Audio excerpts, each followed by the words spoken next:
Chapter 2. The YouTube Ecosystem.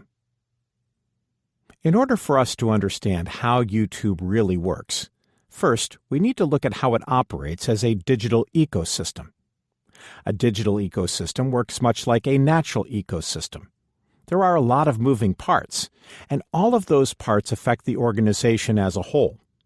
Grade school science taught us about energy flow in a natural ecosystem. Photosynthesis, plants and animals, decomposition, and nutrient conversion are all part of the cycle. Every factor in the chain has its job to do, and if it doesn't work right, it affects the entire operation. YouTube's ecosystem also has a flow and cycle, and its contributors affect the whole for better or for worse. This digital ecosystem includes the creator, the viewer, the advertiser/brand, copyright holders, multi-channel networks, MCNs, and YouTube itself. Here's a quick summary of how the YouTube ecosystem works. Creators make videos and upload them to YouTube. Brands pay YouTube to run advertising alongside uploaded content, either before or during a video. When a channel meets the ad-sharing program requirements, it gets a cut of the money from the ads running on their content. Brands also connect with creators who think they will be able to increase brand awareness and/or their bottom line. This influencer marketing is a huge part of YouTube's ecosystem. The viewers come to interact with content, creators, and communities. They watch, subscribe, comment, like and dislike, save, and share. YouTube as a website is the host of the ecosystem, but as a company, it's a part of the ecosystem. YouTube, the company, has to make sure everyone in the ecosystem is satisfied. They field complaints and legalities. They ultimately make the rules, but the rules evolve over time based on feedback from the ecosystem and what needs to be addressed. MCNs played an important role in the beginning of YouTube, connecting brands with creators and managing other elements of the creator experience. They also helped try to problem solve because YouTube didn't have the creator support at the time. Creators don't have to work with MCNs. They can manage their own channels and deal directly with brands or work with agencies to connect with brands. Finally, copyright holders want their original work attributed to them without being stolen or copied. They want to keep any financial benefit from that content coming back to their original content. To be a part of this digital ecosystem, understand the role each contributor plays, especially the role you intend to occupy.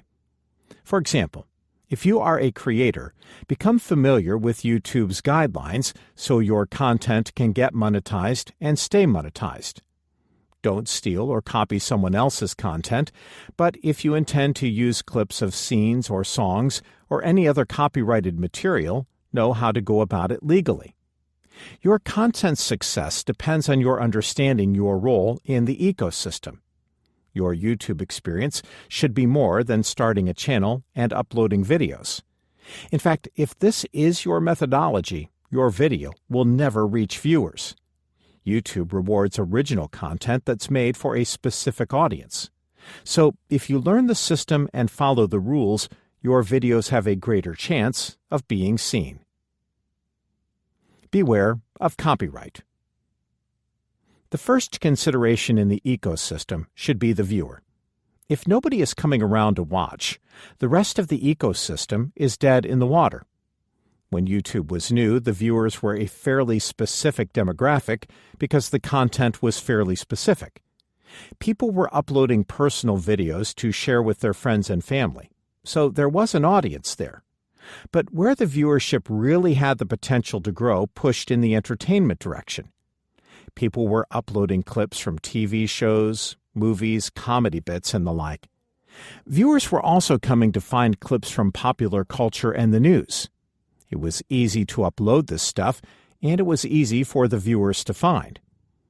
From 2005 to early 2007, YouTube users had been uploading content generally unregulated and unsupervised.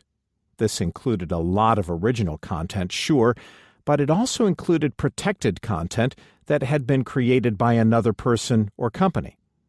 Obviously, this was a direct infringement to the copyright holder of that content. It's important to note here that YouTube users weren't doing this sneakily or maliciously.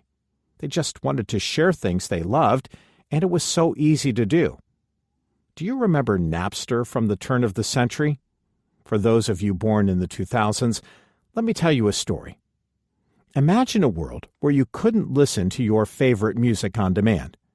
The only way to hear your favorite song was to sit by the radio all day waiting. If you wanted to listen on demand, you had to buy the entire album that included the one song you wanted to hear. Then along came Napster. Napster was the original widespread file-sharing platform, like the pioneer of all digital media sharing on the Internet. Audio files, mostly songs, were shared as MP3 format files, and anyone could download any file for free. Free! This was huge for music fans all over the world. The people loved Napster. Who wouldn't want unlimited access to their favorite bands for exactly $0? Well, I guess not quite everyone was a Napster fan, namely anyone who should be making from music sales. If you don't know the rest of the story, I bet you can guess what happened next. Lawsuits, shutdown, no surprises here. Actually, just before Napster was created, Bill Clinton, then President of the United States, had signed the Digital Millennium Copyright Act, DMCA, into law in 1998. The DMCA has regulated digital copyright issues and reinforced offender penalties ever since. However, websites hosted outside the U.S. are regulated by the United Nations World Intellectual Property Organization, WIPO. What happened with Napster set the stage for media sharing regulation from that point forward. YouTube could have looked at companies like Napster as examples of what not to do and implemented their Content ID system from the time they opened up shop in 2005, but they didn't. In March 2007, a little company called Viacom, along with several others, sued Google and YouTube for $1 billion worth of copyright infringement issues. Reuters reported that YouTube was only taking copyrighted content off the site after a copyright owner had requested it, but there was nothing being done on the front end to prevent that content from being uploaded to begin with. Further, the lawsuit claimed that YouTube knowingly let this happen because they were making money on all that content. The Content ID system wouldn't be implemented until 2007, the beta in June, and full rollout in December. The ID system would attach a unique digital fingerprint to new uploaded content. Content could then be tracked and measured against already existing copyrighted content so YouTube could catch infractions. Now that the law had been involved, YouTube had to settle some things for copyright holders. First, they literally had to settle that hefty lawsuit. The terms of settlement were undisclosed, but they also had to settle how they would proceed from there, and the Content ID system was the answer. I can't stress enough how monumental this was to YouTube's success. YouTube likely would have followed the fate of the original Napster and been shut down if the Content ID system hadn't been implemented, and a lot of creators and businesses like you and me would be doing something else. It was a total game changer. Ad revenue sharing. In 2007, while the big copyright problem was simmering down, YouTube added 2 features that would make a similarly huge impact on its future. These features would be problematic in some ways, but also they would significantly change advertising and how creators can make a living from YouTube. Which features could be this consequential? 1. In-video advertisements, and 2. The Partner Program. Advertisements on YouTube have evolved a lot over time. They used to be display ads, or they appeared underneath the content. But with these changes, ads would pop up right in the content where the viewer was looking. And now the creator of that content could be compensated via ad revenue sharing.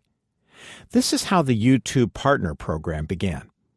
Creators became super motivated to make good content that would get more viewers watching, because now more viewers equaled more money. Creators and businesses really wanted to be YouTube partners. Unfortunately, this also meant that creators realized they could use tactics to get people to click on their videos, even if those tactics were divertive. Their aggressive bait-and-switch strategies included misleading titles, sensational thumbnails, and superficial content that strayed from the original purpose of the video. They wanted to get people to click on their videos at any cost, so they could produce revenue from the ads being integrated with their content. Let's not forget the first member in the YouTube ecosystem here, the viewer. This new ad-sharing program created a big problem with viewer satisfaction. People began spending less time on YouTube because of the in-your-face ads and because of clickbaiting that hinted at what they were looking for but actually didn't satisfy that end at all in the content itself. In short, viewers felt tricked and unsatisfied. In addition, many YouTube viewers got angry at these sellout creators who ran ads in conjunction with their content. They even went so far as to join channel boycott movements against creators. Seeing ads today is just part of the online experience, but back then it was such a big deal that it interrupted the ecosystem. As you can see, the integration of the partner program further complicated YouTube's delicate ecosystem. Keeping advertisers happy was an obvious priority, because that's where the money came from. But YouTube also had to keep creators and viewers happy to achieve this, and the task was proving to be extremely difficult. Creators wanted their fair share in ad revenue without being labeled a sellout, and viewers wanted to watch content without feeling tricked or sitting through ads on every video. Let's pause here for a moment. Before we run away with all the problems the partner program created, I want to emphasize how monumental its existence was. Google had pioneered advertisement revenue sharing with its Adsense program, and they implemented that program with YouTube. They took it to another level, going from display ads to video ads, because video ads were more effective. They could charge advertisers more money for video ads, so YouTube made more money this way. Because YouTube didn't create their own website content, they had to incentivize creators to make good content that would get people coming to the platform. Adsense was the origin of advertisement revenue sharing. This was absolutely uncharted territory. It was like the great California gold rush, but it was the gold rush for digital marketing in the 21st century. Companies had never offered a portion of their revenue to the general public before. YouTube said, more or less, "Hey folks, if you make good content that viewers will come and watch on our website, we'll share some of the advertisement money we get with you." And creators were like, "Wait, really? You mean I can get compensated for my hobby? Potentially earning enough that I can replace my boring 9-to-5 income doing something I actually like and can make more money doing? Well, then I'm going to make the best darn videos you ever saw," and the gold rush was on. The channel owners grabbed their pickaxes, installed sluice gates, and started panning for gold. So many creators, businesses, and advertisers saw the potential for massive payout with ad sharing, and they wanted in. The risk was that they might not actually make any money if they didn't get viewers. But the opportunity was worth the risk, and it paid off big for so many of them. This was a genius move by YouTube. They were enlisting a worldwide army of creators to do the grunt work to get visitors to their website for a piece of the revenue. Channel owners were ready to compete against each other for a chunk of the gold. Advertising companies could get into this market very inexpensively.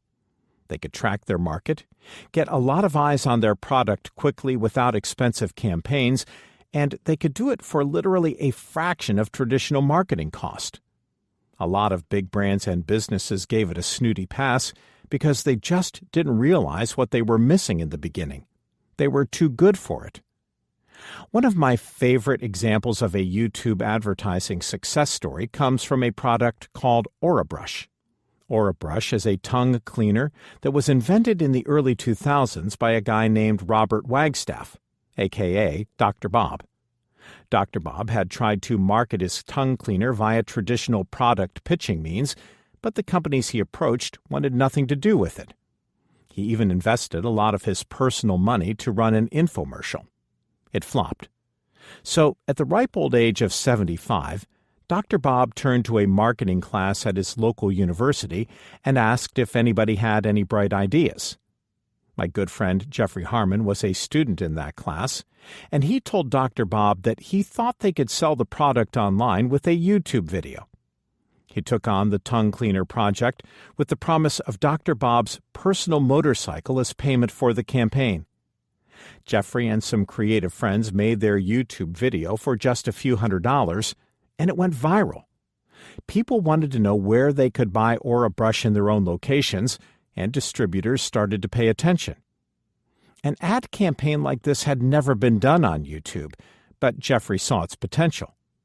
We took a product from zero sales anywhere to worldwide distribution, Jeffrey told me. And we didn't do it with traditional marketing. It was 100% YouTube. We couldn't have made it happen any other way. Aurabrush became a multi-million-dollar brand that is sold in more than 24 countries in 30,000-plus stores. For the record, Aurabrush's YouTube channel has more than 38 million video views to date. For a tongue brush, Aurabrush was acquired by Dentech in 2015. YouTube leveled the playing field for a small-town, old-man inventor and a few college kids. They had access to the market that was simply unavailable to regular people before YouTube. It literally changed the trajectory of their lives. Jeffrey Harmon became co-founder and chief marketing officer at Aurabrush and has gone on to co-found the Harmon Brothers marketing agency with his three brothers, where they have created extremely successful online campaigns for Poo-Pourri, Squatty Potty, Purple, Loom, and many more businesses. Others who worked on the original campaign have also made successful careers out of the path that was set from Aurabrush's beginning. Another friend of mine, Shay Butler, began his YouTube career way back in 2005 and was one of the original partners. So if anyone has a good handle on how the program began and how it has changed ever since, it would be him. The YouTube Partner Program was so exciting in the beginning, and everyone who knew about it wanted a piece, Shay said. YouTube had a lot of problems to work out. I remember when it seemed like everybody was mad at some point. Viewers were mad at creators were mad at creators, viewers and creators were mad at YouTube, and so on. But YouTube has done a good job overall of working out the kinks. Shay personal channel is where he began in 2006. But he started his family channel, Shaytards, in 2008, and it has become the main YouTube lifeline for his family, with around 5 million subscribers to date. We'll go into more detail about the partner program in Chapter 6. Because of this digital gold rush and the amount of creators and advertisers it brought in, YouTube was not equipped to respond to the masses. This is where the multi-channel networks came in. MCNs offered to be the go-between for other contributors in the YouTube ecosystem in exchange for a piece of the profit. They helped creators and businesses with audience growth, resources for production, and brand opportunities. They matched advertisers with channels that suited their particular products or services. They dealt with rights management. They gave YouTube some breathing room to worry about other things. MCNs have had both good press and bad, but they did alleviate a lot of YouTube's headaches in those formative years of ad revenue sharing. I recently sat down with Jim Louderback, CEO of VidCon and former CEO of MCN company Revision 3, and talked with him about multi-channel networks on my podcast, Creative Disruption. He talked about how MCNs affected the early years of YouTube's ad revenue explosion. We discussed the ways they helped, but also the problems they created. In the end, said Jim, a lot of MCNs did not provide the value they offered. They brought on too many creators and brands to manage, and there wasn't enough revenue to go around.